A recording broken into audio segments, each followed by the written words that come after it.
Alors, le montage vidéo est un exercice difficile qui est laborieux, enfin qui a toujours été laborieux de toute façon, qui demande pas mal de temps et qui demande aussi de l'expérience, des connaissances, mais pas forcément une formation, hein, on peut très bien apprendre tout seul. Vous avez iMovie sur Mac qui est limité, je crois, de mémoire à une seule piste vidéo. Hein, j'avoue que ça fait longtemps que je n'ai pas monté sur ce logiciel, mais je dois dire que c'est le logiciel sur lequel j'ai appris à monter. C'était en 2000, je me souviens, 99 plutôt. J'ai acheté le iMac DV. Le iMac DV, c'était incroyable parce que c'était la première fois qu'on avait un ordinateur qui marche avec de la vidéo. Il était vendu, le iMac DV était vendu, en fait, c'est le premier ordinateur vendu avec une prise FireWire avec laquelle on branchait un caméscope numérique DV. Et il était en plus fourni avec iMovie.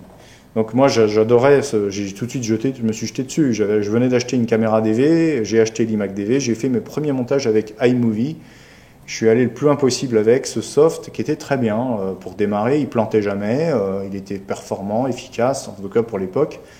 Parce qu'à l'époque, sinon, c'était Windows 98 hein, pour faire du montage. Et Windows 98, je peux vous dire que moi, je devais planter 5-6 fois par jour avec. Hein. Ensuite, vous avez d'autres logiciels qui sont plus connus. Alors là, je parle au niveau toujours grand public. Vous avez Cyberlink qui fait un bon logiciel de montage qui est assez simple à appréhender. Il y a également l'éditeur allemand Magix qui est très bon, qui fait depuis des années des très bons softs. Ils sont peu connus, je crois, mais ils méritent d'être connus, beaucoup plus connus. Et enfin, vous avez donc sur Mac, au-dessus d'iMovie, le fameux Final Cut Pro. Final Cut Pro 10, hein, avec la croix. Alors, Final Cut Pro, moi, on peut faire un aparté sur ce soft parce que c'est toute une saga, en fait. Final Cut Pro, il a été lancé, je me souviens, en 2000-2001. À l'époque, Apple bénéficiait d'une très bonne notoriété en vidéo, puisqu'il venait de lancer l'iMac DV. Plein de gens se lançaient dans le montage numérique DV avec l'iMac. Hein, et Apple s'est dit, à juste titre, hein, à raison, on va sortir un soft plus évolué qu'iMovie, qui permettra aux monteurs professionnels de rester sur Mac. Parce qu'à l'époque, Mac, c'était Premiere. Hein, c'était Premiere qui était sur Mac. Et ça a tout de suite marché. Final Cut a eu un succès pendant 10 ans. Il y a eu 7 versions pro et il est devenu un logiciel majeur dans le milieu professionnel en concurrençant même Avid, et qui est quand même le logiciel historique, et Premiere évidemment. Alors Final Cut, ce qui est marrant, ce qui s'est passé après, parce que moi je sais que dans cette période, je n'ai jamais accroché, hein, pour être honnête, à Final Cut Pro. J'ai trouvé que c'était toujours un logiciel un peu compliqué. Pas évident, bon il plante pas bien sûr, mais enfin je le trouvais compliqué. Comme Premiere d'ailleurs, hein. Je trouvais aussi Premiere compliqué. Moi et ce qui s'est passé, c'est qu'en 2011, Apple a remis les compteurs à zéro en lançant Final Cut Pro 10 en 2011. Et là ça a été un séisme, hein, parce que alors là les utilisateurs de Final Cut ils ont pleuré parce que avant ils avaient en gros un logiciel pro, ils se sont retrouvés avec un iMovie évolué qui s'appelle Final Cut Pro 10 et qui reprenait une interface un peu débutante, un peu grossière, et là les monteurs sur Final Cut Pro ils ont été un peu dégoûtés quoi. Du coup ça n'a pas changé depuis hein, d'ailleurs, hein, on est toujours à Final Cut Pro 10 et je pense que pas mal de pros qui étaient sur Final Cut Pro ont migré vers Avid ou vers Premiere. D'ailleurs curieusement Premiere est revenu sur Mac hein, au même moment, c'est comme quoi, quel heureux hasard quoi. Alors, maintenant, je vais terminer sur un logiciel que personnellement j'adore et sur lequel je monte depuis quasiment 15 ans, hein, que j'ai découvert en 2002, je crois. C'est Vegas Pro. Alors, Vegas, c'est un logiciel qui n'a bénéficié d'aucune promotion, d'aucun budget marketing, contrairement à Final Cut, et qui a conquis, je pense, énormément de vidéastes, qu'ils soient professionnels ou amateurs. Initialement, il avait été édité par Sonic Foundry, qui était, je crois, une start-up américaine, et il a été racheté par Sony en 2005.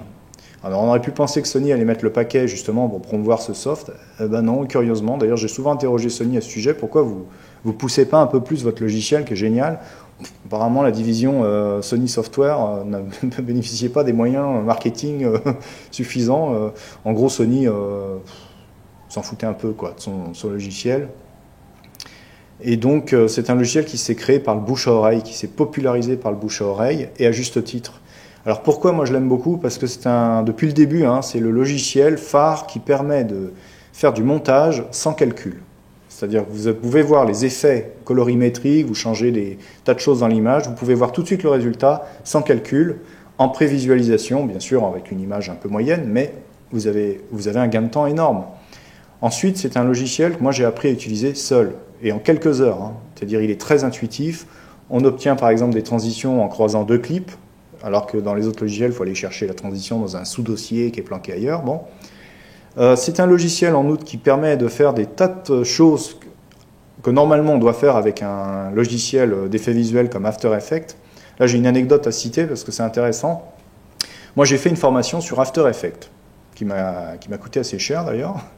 J'ai fait 15 jours de formation sur After Effects parce que c'est un logiciel, After Effects, si vous ne faites pas de formation, il va vous falloir 1 an pour le maîtriser. Il est compliqué, donc After Effects n'est pas un logiciel de montage, hein, c'est un logiciel d'effets visuels, donc pour faire des bannières, des titres, des habillages en 2D, 3D, bon, voilà, c'est pas fait pour faire du montage. Hein.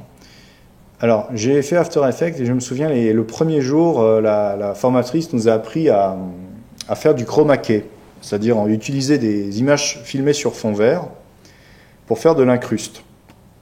Et elle nous dit, bon, bah voilà, vous avez After Effects pour ça est très bien parce que vous pouvez pas faire ça avec votre logiciel de montage comme Final Cut Pro. Ben, moi, je lui dis, bah si, moi, je le fais avec Vegas Pro. Vegas Pro permet de faire du chroma key.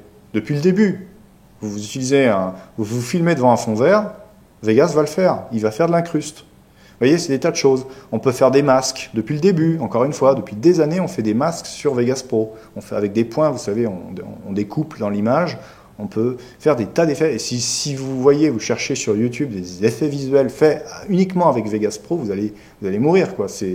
Ça remplace After Effects sur plein de points. Donc vous avez tout en un. L'autre avantage de Vegas Pro, c'est qu'il est ouvert à énormément de formats, pas seulement de Sony, comme le XD Cam, tout ça. Vous avez aussi l'AVC Cam qui est pris en charge de Panasonic. Tous les formats quasiment des grands fabricants de caméras sont pris en charge par Vegas. Il gère le DivX.